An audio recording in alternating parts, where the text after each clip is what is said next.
সংস্কার কমিশনের সুপারিশ ইসির ক্ষমতা খর্ব করবে বললেন সিএসি। তফসিলের সময় নিবন্ধিত থাকা দল নিয়েই নির্বাচনের ঘোষণা। নির্বাচনের কথা বললে উপদেষ্টাদের চুল খাড়া হয়ে যায় বলছে বিএনপি। অন্য পথে হাঁটার চেষ্টা হলে খারাপ পরিণতির হুঁশিয়ারি।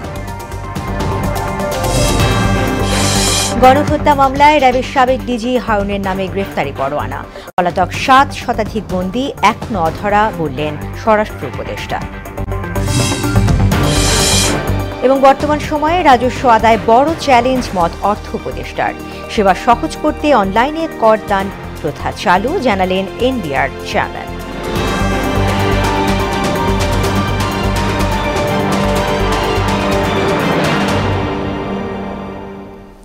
আসসালামু আলাইকুম, মোহনা সংবাদে সবাইকে স্বাগত। শুনছিলেন শিরোনাম, সঙ্গে আছি তাসমিয়া সেরিন। এবার বিস্তারিত। ডিসেম্বরে জাতীয় নির্বাচন করতে হলে অক্টোবরের মধ্যেই সব কাজ শেষ করতে হবে বলে মনে করেন সিইসি এএমএম নাসিরউদ্দিন। নির্বাচন ভবনে আরএফইডি সংলাপে তিনি একথা বলেন। সংস্কার কমিশনের কিছু সুপারিশ ইসির ক্ষমতা খর্ব করবে। এদিকে কমিশনার আবুল ফজল মোহাম্মদ সানাউল্লাহ বলেছেন, তফসিল ঘোষণার সময় নিবন্ধিত থাকা দলগুলো নিয়েই নির্বাচন হবে।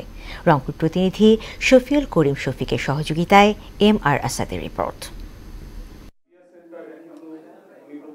নির্বাচন বিষয়ে ধারাবাহিক সংলাপের আয়োজন করছে ইসিতে কর্মরত সাংবাদিকদের সংগঠন আরএফইডি। রোববারের সংলাপে অংশ নেন প্রধান নির্বাচন কমিশনার এএমএম নাসিরউদ্দিন। জবাব দেন সাংবাদিকদের বিভিন্ন প্রশ্নের।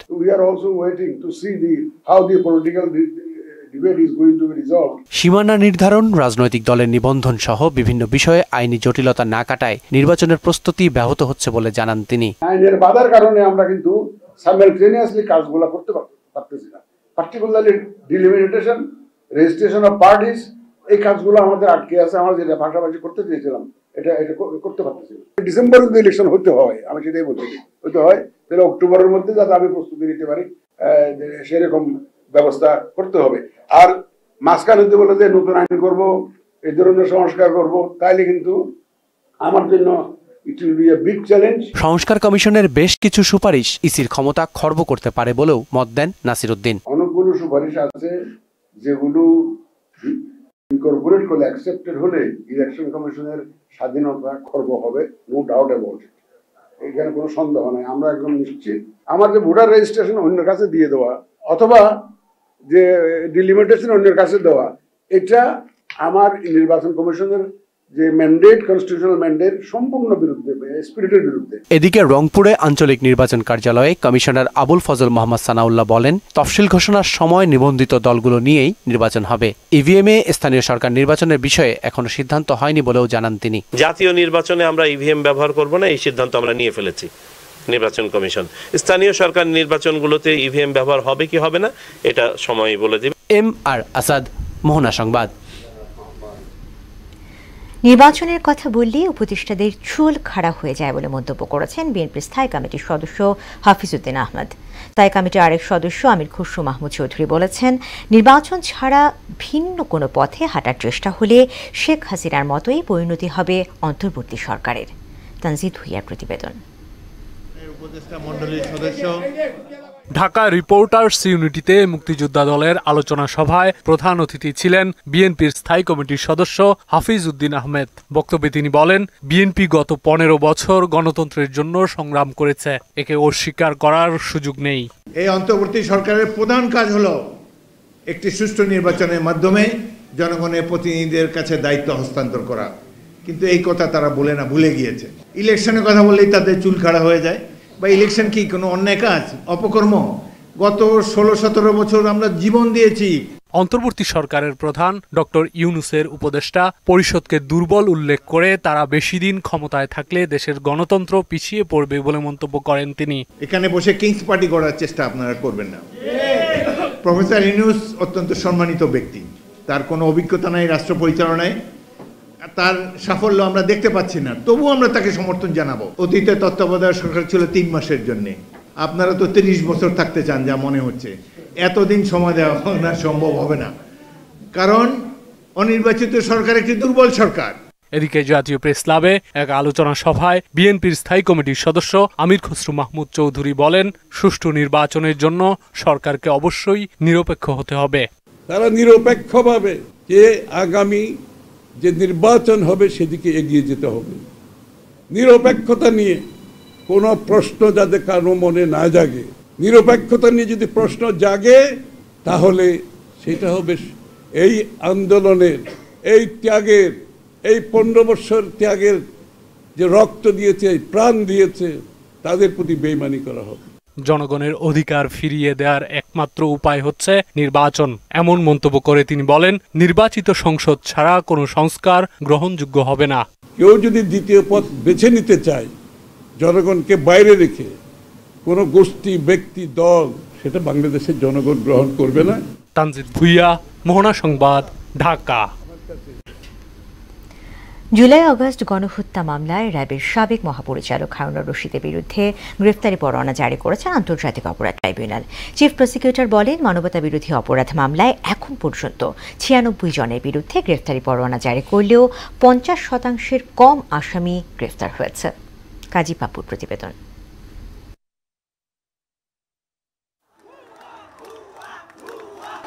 কোটা আন্দোলনে যখন ফুটছিল গোটা দেশ, জ্বলছিল বিপ্লবের আগুন, তখন আন্দোলনকারীদের মাথার উপর আজরাইল হয়ে ঘুরছিল র্যাবের হেলিকপ্টার, যেখান থেকে নিরীহ মানুষকে গুলিবর্ষণ করা হয়। আর এসবের হুকুমদাতা ছিলেন র্যাবের তৎকালীন ডিজি হারুনুর রশিদ।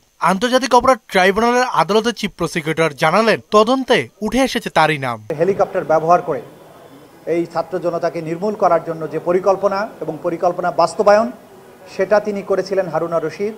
তার অধীনস্থ অফিসারদেরকে ব্যবহার করে আদালত তাকে গ্রেপ্তার করে এই ট্রাইব্যুনালে হাজির করার জন্য নির্দেশ প্রদান করেছেন এবং এটা প্রয়োজন এই সুষ্ঠু তদন্তের স্বার্থে, ন্যায় বিচার নিশ্চিত করার স্বার্থে। 23 মার্চ তারিখে পরবর্তী তারিখ ধার্য করা হয়েছে।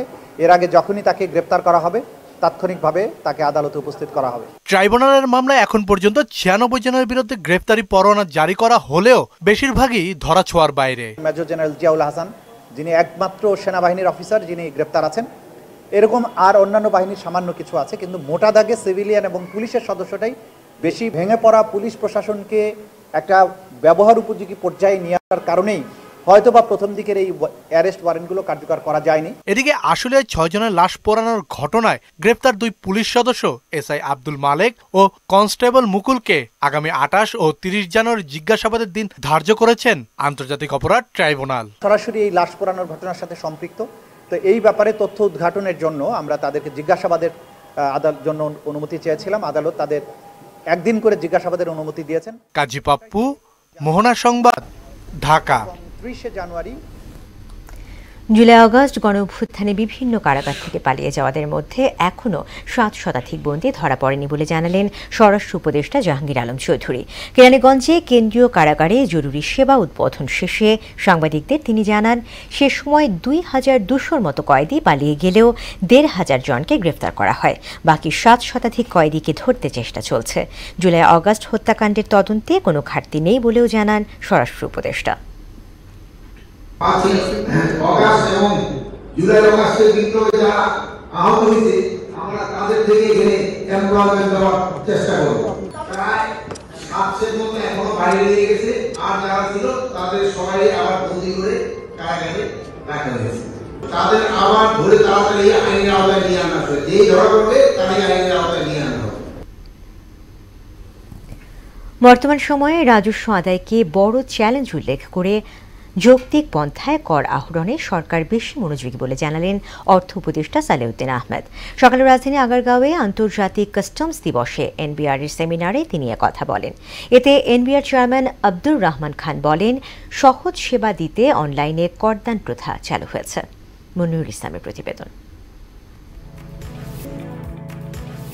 আয়কর রিটার্ন দাখিলের ঝক্কি বহুদিনের, তবে এবার অনলাইনে কোনো রকম হয়রানি ছাড়াই আয়কর রিটার্ন দাখিল করতে পারছেন করদাতারা। আন্তর্জাতিক কাস্টমস দিবসের আলোচনায় এনবিআর চেয়ারম্যান জানান, অনলাইনে রিটার্ন জমার লক্ষ্যমাত্রা নির্ধারণ করা হয়েছে 14 লাখ। ইতিমধ্যেই দাখিল করেছেন 12 লাখ করদাতা। ব্যবসা বাণিজ্য করার সময় যত রকমের সমস্যার মধ্যে পড়েন আমাদেরকে রিপোর্ট করেন, সরকারের একটা অনলাইন গ্রিভেন্স রিড্রেসাল সিস্টেম আছে, জিআরএস, অত্যন্ত আধুনিক। সেখানে ডিটেইল লেখা যায় আপনি কোন কাজে গিয়ে কোথায় সমস্যা পড়লেন।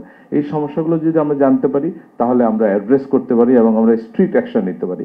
অর্থ উপদেষ্টা বলেন, শুধু রাজস্ব আহরণই নয়, ব্যয়ও যৌক্তিক করার উপর জোর দিচ্ছে সরকার। আমরা এবার চেষ্টা করছি আমাদের রাজস্ব আহরণ যদি যৌক্তিক হয় এবং ব্যয়টাও যৌক্তিক হয়, মানে আয় করে যাব তবে সরকার বা তার অন্যান্য আনুষঙ্গিক সংস্থাগুলো ব্যয় করতে থাকবে, সেটা কাম্য না। বাজারে চাল ছাড়া সব পণ্যের দামই কম দাবি করে অর্থ উপদেষ্টা বলেন, অগ্রাধিকার ভিত্তিতে এই মুহূর্তে অর্থনীতি সংস্কার জরুরি। রাজনৈতিক সংস্কার, তারপর অর্থনৈতিক সংস্কার, ইলেকশন প্রসেস, কিন্তু আমি মনে করি সেগুলি নিশ্চয়ই দরকার আছে, অত্যন্ত গুরুত্বপূর্ণ, কিন্তু এই মুহূর্তে সবচেয়ে বড় একটা সমস্যা অর্থনৈতিক।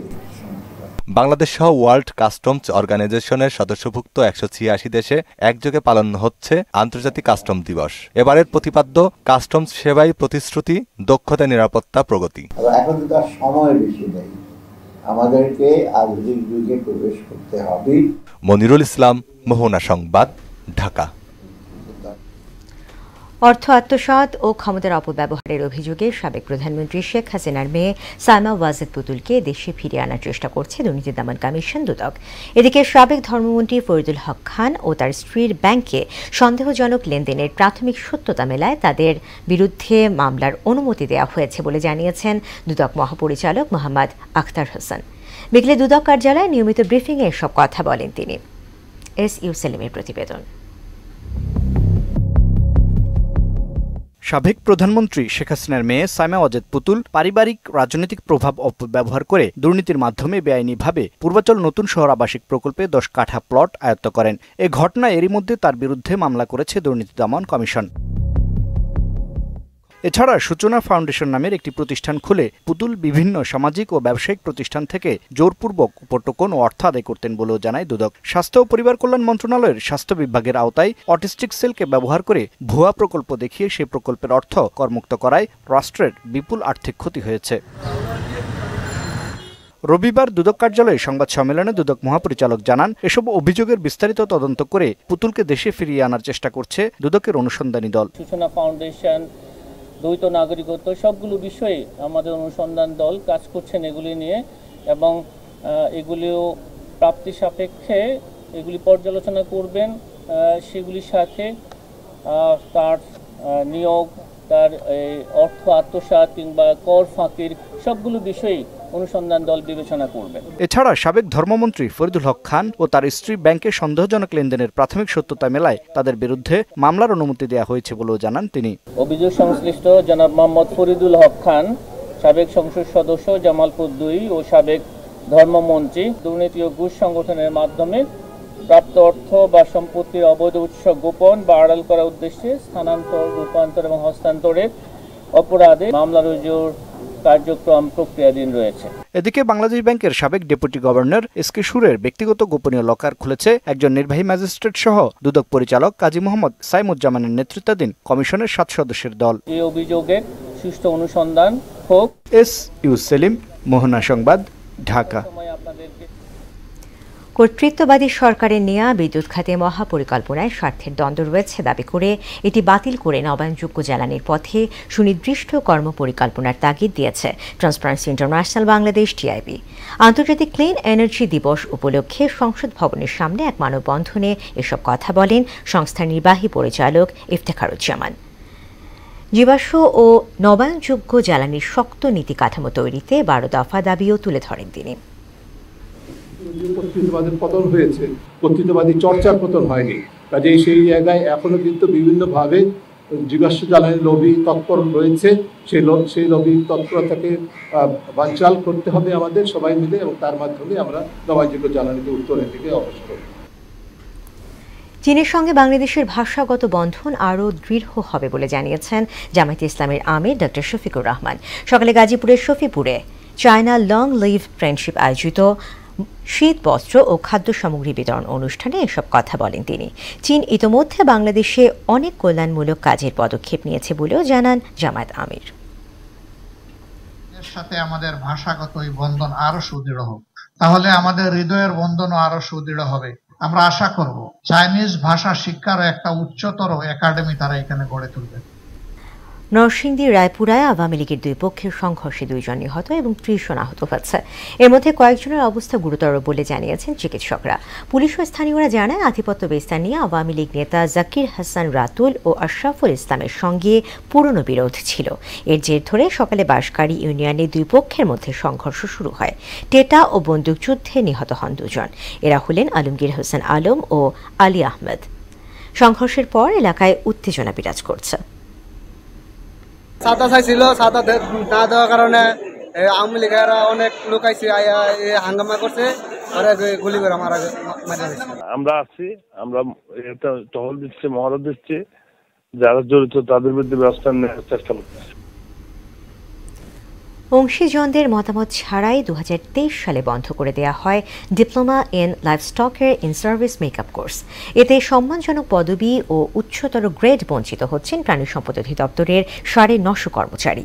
সমস্যা উত্তরণে কারিগরি শিক্ষা বোর্ডের নির্দেশনা কর্তৃপক্ষ মানছে না বলে অভিযোগ করেছেন মৌলিক শিক্ষা বঞ্চিতরা। খামারবাড়িতে প্রাণী সম্পদ অধিদপ্তরের সামনে বিক্ষোভ কর্মসূচিতে সাময়িক বন্ধ থাকা এই কোর্স সহ 3 দফা দাবি জানিয়েছেন আন্দোলনকারীরা। 1 থেকে 12তম বেজ পর্যন্ত করলো, অথচ ওদের কি সমস্যা? ওদেরও তো একই যোগ্যতা আছে, ওদের ডিপ্লোমাতে প্রেরণ করা হোক, এটাই আমাদের দাবি। এই দাবি যতক্ষণ পর্যন্ত পূরণ না হবে ততক্ষণ পর্যন্ত আমরা এই জায়গায় শান্তিপূর্ণ অবস্থান করব ইনশাআল্লাহ। আবারও আলোচনায় চিত্রনায়িকা পরিমণি। এ যেন পুরনো আঘাত নতুন করে ফিরে আসা। ব্যবসায়ী নাসির উদ্দিন মাহমুদের করা হত্যা চেষ্টা মামলায় তার বিরুদ্ধে অভিযোগ গঠন করে বিচার শুরুর আদেশ দিয়েছেন আদালত। জারি করা হয়েছে গ্রেফতারি পরোয়ানা। বিস্তারিত জানাচ্ছেন প্রিয়াঙ্কা নিতু। ঢাকায় সিনেমার এক আলোচিত নাম চিত্রনায়িকা পরিমণি। কখনো অভিনয়, কখনো মাতলামি, কখনো বিয়ে, কখনো বা ডিভোর্স, কখনো আবার নতুন সম্পর্ক। পরিমণিকে নিয়ে আলোচনার শেষ নেই যেন। আলোচিত এই নায়িকা এবার আলোচনায় আসলেন গ্রেপ্তারি পরোয়ানা নিয়ে। ব্যবসায়ী নাসির উদ্দিন মাহমুদের করা হত্যা চেষ্টা মামলায় চিত্রনায়িকা পরিমণির বিরুদ্ধে অভিযোগ গঠন করে বিচার শুরুর আদেশ দিয়েছেন আদালত। রোববার ঢাকার সিনিয়র জুডিশিয়াল ম্যাজিস্ট্রেট মোহাম্মদ জুনায়েদের আদালত তার সময় আবেদন নামঞ্জুর করে এ আদেশ দেন। মামলাটিতে সাক্ষ্য গ্রহণের জন্য আগামী 20 মার্চ তারিখ ধার্য করেছেন আদালত। এদিকে পরিমণির আইনজীবী নীলাঞ্জনা রিফাত সুরভি জানান, রোববার মামলার চার্জ শুনানি থাকলেও অসুস্থ থাকায় পরিমণি আদালতে হাজির হতে পারেননি। মারধর ও হত্যা চেষ্টার অভিযোগ এনে 2022 সালের 18 জুলাই ঢাকার আদালতে নালিশি মামলা করেন ব্যবসায়ী নাসির উদ্দিন মাহমুদ। মামলায় তিনি উল্লেখ করেন, পরিমণি ও তার সহযোগীরা অ্যালকোহল সেবনে অভ্যস্ত। তারা সুযোগ বুঝে বিভিন্ন নামিদামি ক্লাবে ঢুকে অ্যালকোহল পান করেন এবং পার্সেল নিয়ে মূল্য পরিশোধ করেন না। পরিমণি তার পরিচিত পুলিশ কর্মকর্তাদের দিয়ে মিথ্যা মামলা করিয়ে হয়রানির ভয় দেখান। 2021 সালের 9 জুন মাঝরাতের এই ঘটনা তখন সামাজিক মাধ্যমে আলোচনার তুঙ্গে ছিল। প্রিয়াঙ্কা নিতু, মোহনা সংবাদ। দেশের বাইরের খবর। উত্তর আফ্রিকার দেশ সুদানের একটি হাসপাতালে ড্রোন হামলায় 67 জনের মৃত্যু হয়েছে। আর মধ্য আফ্রিকার দেশ কঙ্গোতে বিদ্রোহীদের সঙ্গে সংঘর্ষে মারা গেছে জাতিসংঘের 13 শান্তিরক্ষী। বিস্তারিত কাজী শাহরিনের ডেস্ক রিপোর্ট। গত শুক্রবার উত্তর আফ্রিকার দেশ সুদানে একটি হাসপাতালে ড্রোন হামলা চালায় আধা সামরিক বাহিনী আরএসএফ। প্রাথমিকভাবে 30 জন নিহত হওয়ার কথা জানানো হলেও পরে তা বেড়ে হয় 67 জন। সুদানের দারফুর অঞ্চলের এল ফাশারের সবশেষ যে কয়টি হাসপাতালের কার্যক্রম সচল রয়েছে এটি তারই একটি। 1.5 বছরের বেশি সময় ধরে চলা গৃহযুদ্ধে মুখোমুখি অবস্থানে রয়েছে আধা সামরিক বাহিনী আরএসএফ ও সেনাবাহিনী। 2023 সালের এপ্রিলে দারফুরের পশ্চিম অঞ্চল দখল করে নেয় আরএসএফ। এদিকে মধ্য আফ্রিকার দেশ ডেমোক্রেটিক রিপাবলিক অফ কঙ্গোতে জাতিসংঘের 13 জন শান্তিরক্ষী নিহত হয়েছেন। বিদ্রোহী M23 গোষ্ঠীর সঙ্গে সংঘর্ষে প্রাণ হারিয়েছেন তারা। নিহতদের 9 জনই দক্ষিণ আফ্রিকার বলে জানিয়েছে বিবিসি। দক্ষিণ আফ্রিকার সামরিক বাহিনী বলছে, ডিআর কঙ্গোর পূর্বাঞ্চলীয় গোমা শহরের বিদ্রোহী যোদ্ধাদের অগ্রযাত্রা ব্যর্থ করে দেওয়ার সময় 9 জন সৈন্য নিহত হয়েছেন। বাকিদের 3 জন মালাউয়ান এবং 1 জন উরুগুয়ের। ব্রিটিশ সংবাদ মাধ্যম দ্য গার্ডিয়ান জানিয়েছে, বিদ্রোহীদের সহায়তায় কঙ্গো সীমান্তে জড়ো হচ্ছেন রুয়ান্ডার সেনারা। তারা যে কোনো সময় কঙ্গোতে হামলা চালাতে পারে। ইতোমধ্যে গোপনে কয়েকশো সেনা সীমানা পেরিয়ে প্রবেশ করেছে বলেও জানিয়েছে দি গার্ডিয়ান। কঙ্গোর সাম্প্রতিক পরিস্থিতি নিয়ে সোমবার জাতিসংঘ নিরাপত্তা পরিষদে বৈঠক হওয়ার কথা রয়েছে। কাজী শাহরিন, মোহনা সংবাদ। শেষ করব মোহনা সংবাদ, যে আবার আগে শিরোনামগুলো আরো একবার।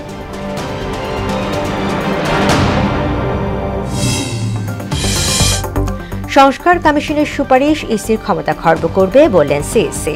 তফসিলের সময় নিবন্ধিত থাকা দল নিয়েই নির্বাচনের ঘোষণা। নির্বাচনের কথা বললে উপদেষ্টাদের চুল খাড়া হয়ে যায় বলছে বিএনপি। অন্য পথে হাঁটার চেষ্টা হলে খারাপ পরিণতির হুঁশিয়ারি। গণহত্যা মামলায় র্যাবের সাবেক ডিজি হাউনের নামে গ্রেফতারি পরোয়ানা, পলাতক 7 শতাধিক বন্দী এখনও অধরা বললেন স্বরাষ্ট্র উপদেষ্টা। এবং বর্তমান সময়ে রাজস্ব আদায় বড় চ্যালেঞ্জ, মত অর্থ উপদেষ্টার। সেবা সহজ করতে অনলাইনে করদান প্রথা চালু, জানালেন এনবিআর চেয়ারম্যান। দর্শক, এই ছিল মোহনা সংবাদে। পরবর্তী সংবাদ রাত 9টায়। এর আগে সংবাদ এক নজরে দেখবেন সন্ধ্যা 7টায়। এছাড়া মোহনার সবশেষ খবর জানতে ভিজিট করুন www.mohana.tv। সংবাদ দেখতে পারেন আমাদের ফেসবুক পেজ ও ইউটিউবে। এতক্ষণ সঙ্গে থাকার জন্য ধন্যবাদ।